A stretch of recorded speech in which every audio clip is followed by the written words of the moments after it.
أعوذ بالله من الشيطان الرجيم. بسم الله الرحمن الرحيم. يسألونك عن الخمر والميسر قل فيهما إثم كبير ومنافع للناس وإثمهما أكبر من نفعهما ويسألونك ماذا ينفقون قل العفو كذلك يبين الله لكم الآيات لعلكم تتفكرون في الدنيا والآخرة ويسألونك عن اليتامى قل إصلاح لهم خير وإن تخالطوهم فإخوانكم والله يعلم المفسد من المصلح ولو شاء الله لأعنتكم ان اللہ عزیز حکیم. صدق اللہ. بات یہ چل رہی تھی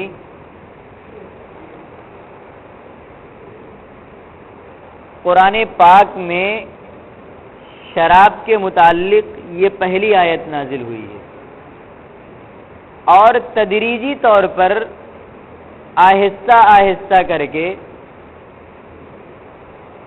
تقریباً 4 آیتوں کے نزول کے بعد شراب کو حرام کیا گیا، انسانی فطرت اور مزاج اور طبیعت کو مد نظر رکھتے ہوئے. پھر یہ ہوا کہ جب اس کو حرام کر دیا گیا تو اللہ کے نبی صلی اللہ علیہ وسلم نے اس حرمت کے قانون کو نافذ کرنے کے لیے بھی اس حکمت کو باقی رکھا اور پہلے اس کے عذاب اور وعیدوں کی آیتیں اور وعیدی جملے لوگوں کو سنائے، پھر آخر میں اور سختی برتی کی لعنت کے الفاظ ارشاد فرمائے اور پھر اس کے بعد قانونی طور پر اس کے سزا بھی جاری کی. تو اس کے اندر بھی حکمت کو نظر انداز نہیں کیا گیا، مزاج اور فطرت کو دیکھتے ہوئے انسان کے. پھر آخر میں صرف تبلیغ اور تعلیم کو مد نظر رکھتے ہوئے صرف چھوڑ نہیں دیا گیا، بلکہ اللہ کے نبی کی جانب سے پھر یہ اعلان آیا کہ جس کے پاس بھی کسی قسم کی کوئی شراب ہو وہ لا کر فلاں جگہ جمع کر دے. اب یہ دیکھیے اس حرمت کے اعلان اور اس اعلان کا نتیجہ کیا نکلا.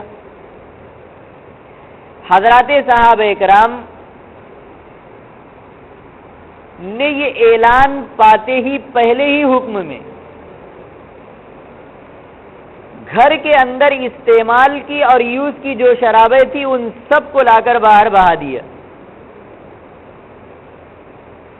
حضرت عبداللہ ابن عمر رضی اللہ تعالیٰ عنہ کا بیان ہے، فرماتے ہیں کہ جب اللہ کے نبی کے پیغام پہنچانے والے نے، منادی نے، اعلان کرنے والے نے مدینے کی گلیوں میں یہ آواز لگائی کہ لوگوں شراب حرام کر دی گئی ہے، نبی کا یہ پیغام میں لے کر تمہارے پاس آیا ہوں.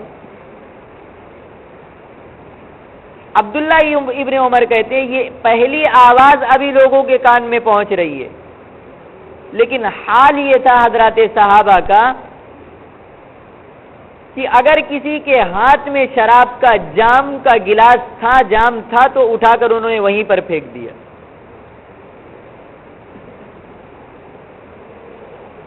اور حضرت انس رضی اللہ تعالیٰ عنہ حدیث کے اندر لکھا ہوا ہے کہ یہ اس وقت شراب کی ایک مجلس ہی میں بیٹھے ہوئے تھے، پینے پلانے کا دور ہی چل رہا تھا اور بڑے بڑے جلیل القدر صحابہ وہاں پر موجود. حضرت ابو طلحہ عشرہ مبشرہ میں ہیں، ابو عبیدہ ابن الجراح، ابی ابن کعب، حضرت سہیل، یہ بڑے بڑے صحابہ اس مجلس میں موجود. شراب کا دور چل رہا ہے، حرام تو ہوئی نہیں تھی اس وقت تک، لیکن جیسے ہی ان حضرات کے کانوں میں یہ آواز پڑی کہ اللہ کے نبی نے یہ فرمایا شراب حرام کر دی گئی ہے، سب نے بیک زبانی پر یہ کہا یہی سب گرا دو. ایک گھوٹ اندر نہیں لیا اس کے بعد، اور روایتوں کے اندر تو یہاں تک آیا ہے کہ اگر کسی کے منہ کے اندر شراب کا گھونٹ تھا تو اس نے وہیں اگل دیا، کلی کر دی، اس کی برتن توڑ دیے باہر لا کر۔ حدیث پاک کے اندر آیا ہے کہ جس روز شراب کے حرام ہونے کا اعلان کیا گیا، مدینے کی گلیوں میں مدینے کی گلی کی وہ نالیاں جس کے اندر پانی بہا کرتا تھا، شراب بارش کے پانی کی طرح بہ رہی تھی۔ اپنے مشکیزوں کو گھروں سے لا کر لوگوں نے انڈیل دیا ان نالیوں کے اندر۔ صحابہ فرماتے ہیں کہ بہت دنوں تک تو مدینے کی یہ حالت رہی کہ جب بارش ہوتی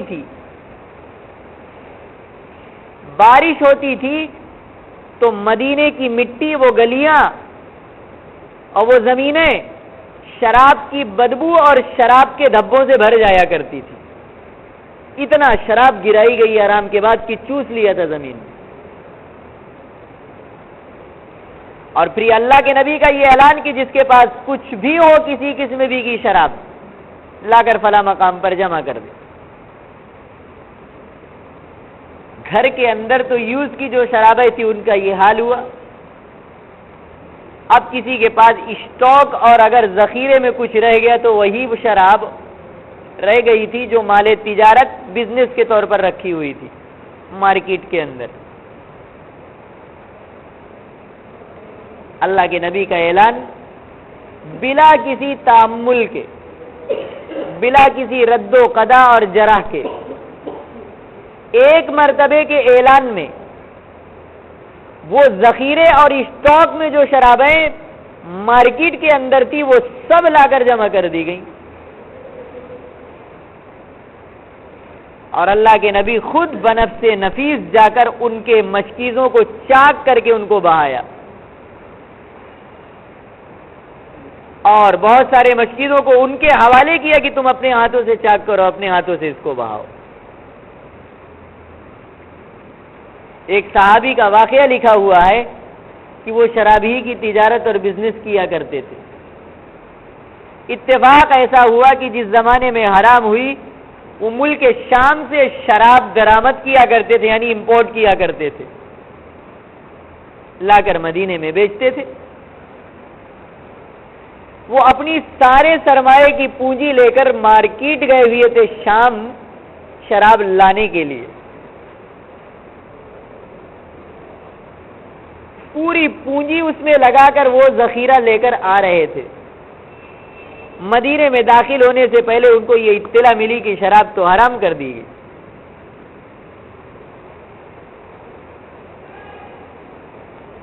سارا سرمایہ اس کے اندر لگا کر آئے ہیں وہ لے کر۔ جب حرمت کا اعلان سنا تو کیا کیا؟ جہاں پہنچے تھے وہیں پر ایک پہاڑی پہ وہ سارا ذخیرہ چھوڑا، ڈالا اور اللہ کے نبی کی خدمت میں حاضر ہوئے۔ یا رسول اللہ یہ بتائیے کیا کروں، یہ میرا مال کس قیمت کا، جیسا حکم ہو ایسا کروں۔ اللہ کے نبی نے فرمایا اللہ نے حرام کر دیا، اب میں تمہارے لیے کوئی راستہ نہیں پاتا اس بارے میں۔ وہ اللہ اور اس کے رسول کا چاہنے والا جانثار صحابی صرف یہ جملے اللہ کے نبی کے جملے سے سن رہا ہے، نہیں اب کوئی گنجائش نہیں، مجلس سے اٹھے اور جا کر وہ شراب کے مشکیزوں کو اپنے ہاتھوں سے چاک کر کر اپنے محنت کی کمائی ہوئی، محنت ہی تو لگی تھی اس نے جس وقت تک حرام نہیں تھی، اپنی پونجی کو اپنے ہاتھوں سے زمین پر بہایا۔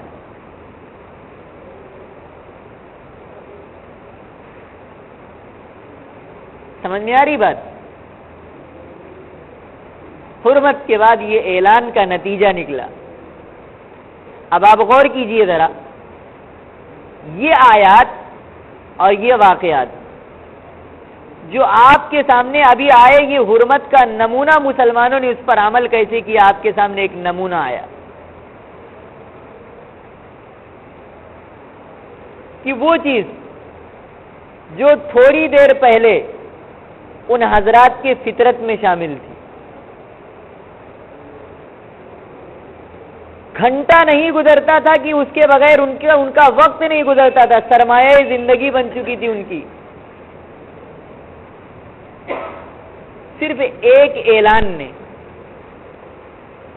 کیا انقلاب پیدا کیا، ان کے عادتوں کو بدل دیا، مزاج کو بدل دیا، فطرت کو بدل دیا، اور عادتوں میں ایسا انقلاب کہ تھوڑی دیر پہلے جو چیز انتہائی مرغوب اور سب سے پسندیدہ، تھوڑی دیر کے بعد دنیا کے اندر سب سے مبغوض اور سب سے متنفر اور سب سے زیادہ قابل نفرت وہی ہو گئی ان کے نزدیک۔ کیا کہیں گے آپ اس کو؟ اسلام کا ایک معجزہ یا آپ صلی اللہ علیہ وسلم کی پیغمبرانہ تربیت کی ایک مثال، یا اسلامی سیاست کا ایک کھلا ہوا نتیجہ، یہ نمونہ۔ اور ایک طرف آج دنیا کی جو بہت ترقی یافتہ اپنے آپ کو شمار کر رہی، ترقی یافتہ سیاست کا ذرا ایک نمونہ دیکھیے۔ کچھ دنوں پہلے امریکہ کے ماہرین صحت میں ڈاکٹر اور سب اس کے اندر آ گئے، اور اسی طریقے سے مصلحین معاشرت، یعنی سماجی خرابیوں کو دور کرنے والے لوگ، یہ ماہرین شراب کی خرابیوں اور شراب کی مہلک نتائج کو سامنے رکھ کر حکومت سے یہ مطالبہ کیا کہ اس پر پابندی عائد ہونا چاہیے، اور لوگوں کے ذہنوں کو ہموار کرنے کے لیے کہ یہ بہت بری چیز ہے، اپنی بات پہنچانے کا جو بھی ذریعہ ہو سکتا وہ سارے ذرائع انہوں نے استعمال کر لی، الیکٹرانک میڈیا، پرنٹ میڈیا، پمفلٹ، جریدے، رسالے، ایڈورٹائز، اور یعنی لوگوں تک پہنچنے کے جو ذرائع ابلاغ ہو سکتے ہیں وہ سارے کے سارے انہوں نے استعمال کر لیا لوگوں کے ذہن تک یہ بات پہنچانے کے لیے۔ یہ بہت خراب چیز ہے۔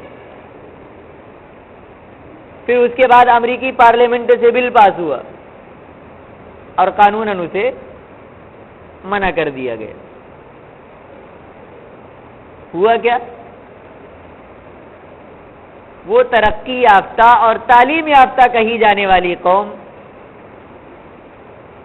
اس قانوناً مناہیت کے بعد کا جو نتیجہ سامنے آیا آنکھوں نے دیکھا دنیا نے، اور خود ارباب سیاست کی رپورٹوں میں کیا کہ مناہیت کے قانون کے بعد جتنا پی گئی قانون بننے سے پہلے کبھی اتنا نہیں پی گئی تھی۔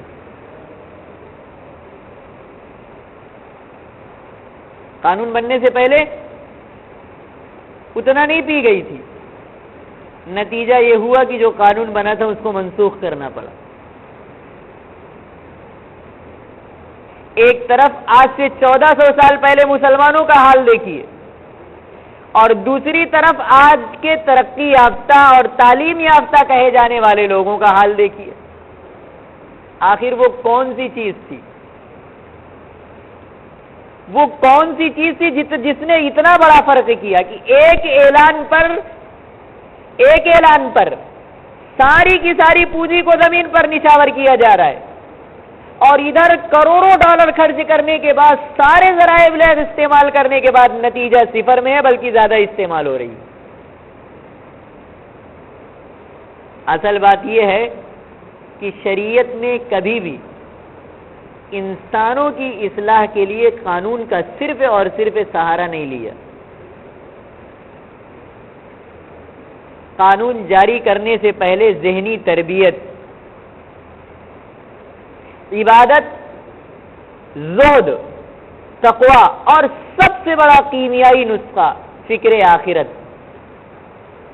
اس کے ذریعے پہلے ان کے مزاج میں انقلاب پیدا کیا گیا اور اس قابل بنایا گیا، ان کے مزاجوں کو اس لائق بنایا گیا اس گریڈ کا کیا گیا ان کے مزاجوں کو کہ اللہ کے نبی کے اعلان پر اپنی جان، مال، آبرو، عزت سب کچھ قربان کر دے وہ. اور پوری مکہ کی زندگی میں عبادت، ریاضت، زہد اور تقوی کے ذریعے یہی افراد سازی کا کام کیا گیا، اور پھر اس کا لازم نتیجہ کیا نکلا کہ ایک اعلان پر کیا ہوا وہ آپ کے سامنے. اور امریکہ کے ماہرین نے ذہنی ہمواری کے لیے تو سارے ذرائع ابلاغ استعمال کر لیے، جو کچھ کرنا تھا سب کچھ کر لیا، صرف ایک چیز نہیں کیا، وہ کیا؟ فکر آخرت. اور یہ چیز مسلمانوں کے رگوں پے میں سمائی ہوئی تھی 1400 سال پہلے. اور دنیا میں کسی بھی جرائم پر قابو دنیا نہیں پا سکتی، کسی بھی جرائم پر دنیا قابو نہیں پا سکتی. عقل مند صرف ایک نسخہ استعمال کر لیں، ان کے دنوں کے اندر فکر آخرت پیدا کر دیں، کوئی قانون نہ ہو، دنیا کے اندر امر سکون کا گہوارہ بن جائے گی. فکر آخرت. سمجھ میں آئی بات؟ جی. اب ذرا ایک نظر اس بات پر ڈالیے. قرآن پاک یہ کہتا ہے، اس آیت پاک کے اندر اللہ رب العزت نے جو جملہ استعمال فرمایا وہ یہ بتلایا کہ شراب اور جوا، ان دونوں کے اندر کچھ فوائد بھی ہیں اور کچھ نقصان بھی ہیں، لیکن اس کے فوائد اس کے نقصان سے بہت کم درجے کے، یعنی نقصان بہت بڑا ہوا ہے فائدے کے بالمقابل. تو اب اس پر بھی کچھ اچھی ہوئی نظر پڑنی چاہیے کہ آخر جو اللہ نے کہا کچھ فائدے ہیں تو فائدے کیا کیا ہیں، اور نقصان ہے تو نقصان کیا کیا ہیں. اور پھر نقصان فائدے سے بڑا ہوا کیسے ہے؟ شراب کے فائدے کیا ہو سکتے ہیں؟ جو دنیا کہتی ہے وہ یہی، جسم کے اندر قوت پیدا ہوتی ہے، سکون ملتا ہے، لذت ملتی ہے، فرحت حاصل ہوتی ہے، چہرے پر نکھار پیدا ہوتا ہے. جو شراب کے فوائد لکھے ہیں یہی. لیکن یہ حقیر اور ذلیل اور وقتی فائدوں کو ایک طرف رکھیے اور اس کے نقصانات کو دیکھیے تو اتنے کثیر اور اتنے وسیع اور اتنے گہرے نقصان کہ شاید ہی کسی چیز کے اتنے زیادہ نقصان ہو.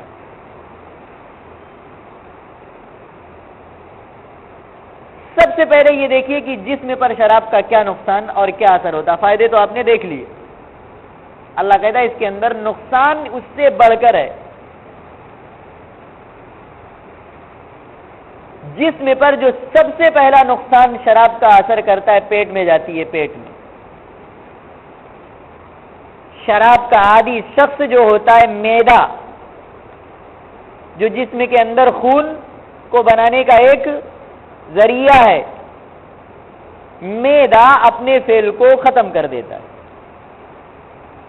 کام کرنا بند کر دیتا ہے. نتیجہ کیا نکلا؟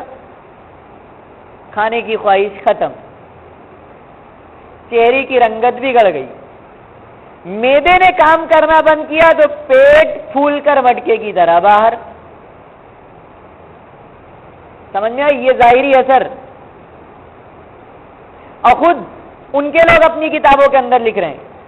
ایک جرمنی کا ایک ڈاکٹر، اس نے شراب کے اوپر ایک کتاب لکھی ہے پوری. وہ لکھتا ہے کہ عام طور پر شراب کے عادی لوگوں کے جسم اور قوہ پر جو اثر پڑتے ہیں، میں جس نتیجے پر پاتا ہوں وہ یہ کہ 40 سال کا نوجوان اگر شراب کا عادی ہے تو 40 سال کی عمر میں وہ 60 سال کے بوڑھے کی طرح نظر آئے.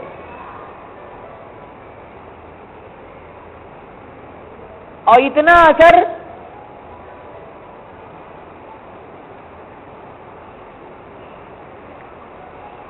اثر جسم اور قوہ پر شراب کا پڑتا ہے کہ وہ لکھتا ہے 40 سال کا نوجوان 60 سال کے سٹھیائے ہوئے بوڑھے کی طرح ہو جاتا ہے. یہ اس کے جملے ہیں.